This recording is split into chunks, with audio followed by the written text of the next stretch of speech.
안녕하세요. 행복씨앗입니다. 오늘도 시장을 정리하면서 하루를 마무리하는 시간을 가져볼까 합니다.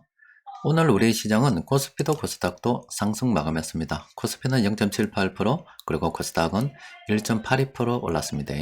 오늘 외국인들 수급도 상당히 괜찮았습니다. 코스피에서 5,551억 원 순매수를 했고, 그리고 코스닥에서도 거의 2,100억 원 정도 되는 큰 순매수를 했습니다. 오늘은 미국 기준금리 결정이 있었습니다. 이번에 기준금리를 올렸죠. 그럼에도 불구하고 시장 흐름은 참 좋았는데 관련해서 몇 가지 이야기를 좀 해볼까 합니다. 일단 이번에 미국 기준금리 인상은 0.25%가 인상이 되었습니다. 시장에서 예상하는 그대로 인상이 되었습니다. 또 그리고 시장에서 투자자들은 이미 0.25% 인상될 것이라 거의 확신을 했기 때문에 이 금리보다는 파월 연준 의장이 어떤 이야기를 하는가 거기에 주목을 했었습니다. 그런데 파월 연준 의장이 참 이번에 재미난 이야기를 했습니다. 매파적인 그냥 발언을 했습니다.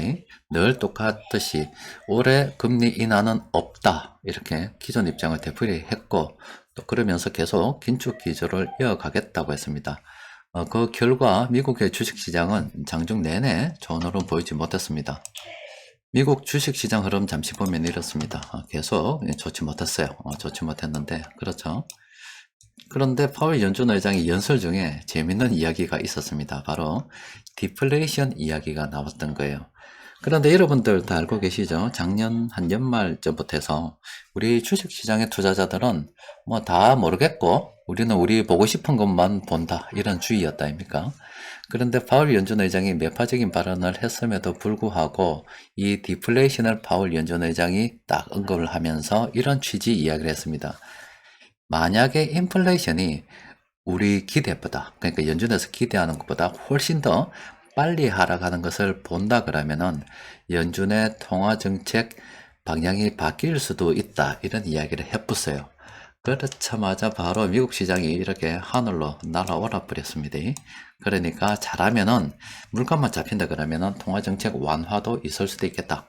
그리고 만약에 이렇게 간다 그러면은 이번에 기준금리가 5% 이상 오르지 않고 또 상단이 딱 그 정도 머물고, 또 그리고 잘하면 연내까지 뭐 금리 인하 없다고 분명히 앞에서 이야기했지만 그럴 가능성도 있다. 이제 긴축은 끝났다.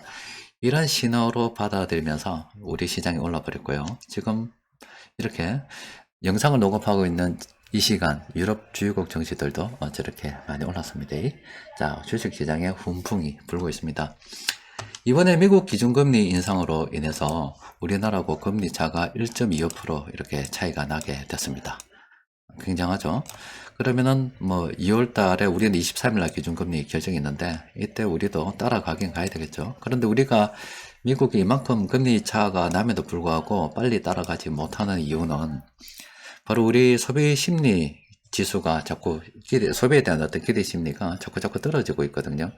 그러면은 이 경제가 살아나기 묘연하지 않느냐. 이 소비에 대한 기대 심리가, 소비 심리가 꺼질까봐 한국은행이 작년부터 굉장히 조심했었습니다. 그러니까 이번에도 0.25% 밖에 못 올리겠죠. 그렇지 않아도 요즘 뭐 가스비 오르고 뭐 교통비 오르고 난리 났다 아닙니까? 그런데 이렇게 한국은행에서도 조금 여유를 가질 수 있는 이유가 바로 이 환율 때문에 그렇습니다. 우리가 외환 유출도 좀 걱정해 봐야 되는데 지금 외환 시장에서 계속 지금 달러가 이거는 한국으로 들어오고 있는 겁니다. 환율이 계속 지금 하락하고 있잖아요. 그러니까 만약에 이 환율의 방향이 이쪽으로 안 오지 않고 위쪽으로 지금 향해서 간다 그러면은 우리 외환 당국에서도 좀 서둘러야 되는데 지금 환율의 방향이 아래쪽으로 이렇게 가다 보니까 숨통이 좀 튄 겁니다. 우리도 통화 정책을 운영하는 데 있어서 좀 여유가 생긴 거죠. 천만다행이다 할 수 있습니다. 어쨌든 뭐 시장에 오늘 뭐 좋은 바람이 불면서 많이 올랐는데 뭐 중국 같은 경우는 아직 우리하고 뭐 사이가 좋지 않잖아요. 그런데 그것도 머지않아서 뭐 출입국 뭐 통제 관련 부분들이 사라지고 사람들이 예전과 같이 뭐 자유롭게 왕래할 수 있는 길이 온다 그러면은 분명히 그렇게 되겠죠. 그러면은 방향은 이미 어제 말씀드렸다시피 다 정해져 있는 겁니다. 그러면 우리는 계속 형편이 되는 대로 물량을 모아가는 게 훨씬 더 유리한 결정입니다. 오늘 시장 수급을 좀 더 자세하게 들여다보면 일단 업종 전체 훈풍은 불지 않았습니다. 전기전자 업종 쪽으로 수급의 거의 대부분이 몰려 있는데 그래도 이렇게 외국인들 수급을 보면 다른 업종들도 꽤 이렇게 매집을 하고 있습니다. 기관들은 뭐 요 위쪽으로 좀 몰려가 있는 그런 상황이고, 뭐 기관하고 외국인하고 뭐 수급 방향이 완전히 일치하지는 않습니다만은, 어쨌든 외국인은 외국인 나름대로 뭐 계속 물량을 모아가고 있고, 또 기관들도 한 며칠 차익 실현 뭐 이쪽은 하고 있는데 다시 방향을 바꿔서 이렇게 물량을 매집하는 이런 업종들도 있잖아요. 다시 말씀드리지만 우리는 형편되는 대로 물량을 계속 모아가는 게 훨씬 더 유리한 선택입니다. 오늘 세력들이 공통적으로 매수한 종목이 9개 종목이 있는데, 플래닛을 통해서 정리를 좀 해보면은 요 아래쪽에 있는 요 종목들 있죠. 오늘은 이 의약품 업종들이 좀 올라왔고 아무래지도 이렇게 올라왔는데 다 좋은 종목들입니다. 이런 종목들은 뭐 단기간은 좀 오른 부분도 있긴 해요. 그래도 장기적 관점에서도 긍정적으로 볼만합니다. 그리고 변곡점 지표를 통해서 살펴보니까 두 종목 조심해야 됩니다. 하나는 롯데쇼핑인데 단기 상승 이렇게 해서 조심해라 이 말입니다. 이런 때는 우리가 관심 좀 가져봐야 되는데 지금 조심해라 이렇게 분석이 되고 있고, 또 JVM 같은 경우도 이건 이제 빵입니다. 거의 뭐 앞으로 더 많이 오를 수도 있겠죠. 하지만은 이 종목을 정리하고 다른 종목으로 갈아타는 게 훨씬 더 유리하다 이렇게 지금 분석이 되고 있어요. 그리고 아래쪽 종목은 우리가 관심을 가져봐야 되겠지요. 자, 작년부터 시작해서 참 힘든 시기를 겪었습니다. 거의 1년 반 정도 시장이 쭉 하락을 했다 아닙니까? 그런데 시장에서 보고 싶은 것만 본 게 거의 성공적이었던 것 같습니다. 결국에는 물가가 완전히 잡힌 것은 아직은 아닙니다. 조심은 해야 되지만은 앞으로 또 어떤 일이 뭐 생길지 아무도 알 수는 없죠. 하지만은 지금 여러 가지 어떤 분위기를 종합해 봤을 때 이제 금리 인상도 어느 정도 끝나가는 쪽으로 이제 앞으로 경기에 대해서 좀 더 신경을 쓰는 쪽으로 통화 정책 방향이 바뀌지 않을까 이렇게 생각해 보는 거고, 또 여러분도 여기서 한 가지 더 생각해 봐야 될 게, 우리가 뭐 최근에 집값이 떨어지고 주식시장이 뭐 큰 폭에 이렇게 하락을 하긴 했었어요. 그러면은 만약에 사람들이 그래 이야기를 하죠. 끊임없이 이렇게 뭐 물가든지 뭐 부동산 주식 가격이 올라서 이 떨어지면 내가 이 정도 수준으로 이하로 떨어지면 사겠다 이렇게 생각을 한다입니까? 그래서 부동산 가격이 너무 비싸다, 뭐가 비싸다 이야기를 하는데, 부동산 가격이 떨어지고 주식 가격이 더 떨어지려고 하면은 돈이 줄어야 됩니다.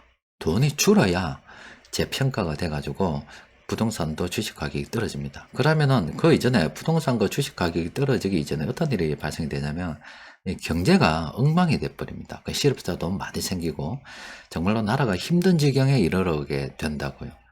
그러니까 이 돈을 갖다가 연준에서 정말 작심하고 줄이고 싶어도 줄일 수가 없습니다. 그러니까 돈이 계속 늘어나고 있는 상황을 우리가 지켜보고 있다니까.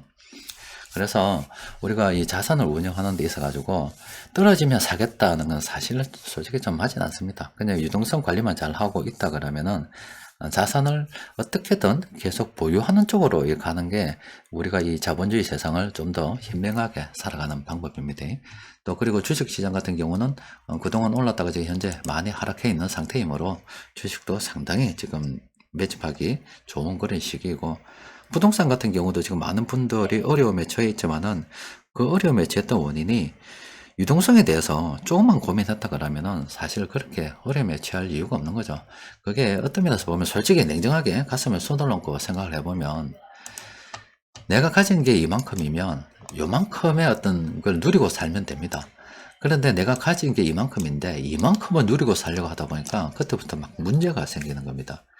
내가 3억이 있어요. 그래서 서울에 솔직히 3억짜리 집이 없을 것 같아요. 있습니다. 그런데 내가 가진 건 이만큼이라서 3억짜리 집을 이렇게 사서 살면 되지만 이게 내 눈높이에 맞지 않는 거예요. 내 수준에 맞지 않는 겁니다. 내 수준은 이미 이만큼 높아져 있어서 10억짜리 집, 그런 분들이 모여 사는 동네에 있어야 내가 자존감이 세워지고 그렇게 생각할 수도 있단 말이에요. 그러니까 어쨌든 내가 가진 거 이상의 것을 취하려 하다 보니까 유동성에 문제가 생기고 무슨 문제가 생겨서 결국에는 심지어 틀려서 내가 가진 것조차도 다 잃어버리는 그런 일이 발생하고 나는데, 물론 그런 면에서 보면 분수를 지키는 것도 상당히 중요하죠. 어쨌든 간에 너무 급하게 그러지 말고요. 그냥 차근차근 이 자본주의가 지금 어떻게 흘러간다는 이 맥락을 잘 이해를 하고서 그에 맞춰서 차근차근 형편에 맞게 늘리다 보면은 언젠가는 그렇게 도달하게 되어 있는데 너무 빨리 가겠다는 그 욕심이 화를 부르는 게 아닐까 싶습니다. 어쨌든가 이 주식시장 뭐 지금 현재 좋은 시기입니다. 또 부동산도 유동성 위기만 없다 그러면은 유동성만 잘 관리한다 그러면은 참 좋은 상황입니다. 자, 뭐 험한 세상 살아가고 있습니다만은 전략을 어떻게 세워서 어떻게 자산 형성에 어떤 계획을 세워서 하나하나 실천해 나가는가, 그것도 상당히 중요한 것 같습니다. 그래서 무엇을 하든 간에 경제 공부는 베이스로 쫙 깔려 있어야 되는 겁니다. 자, 오늘은 여기까지 정리하도록 하겠습니다. 이상입니다.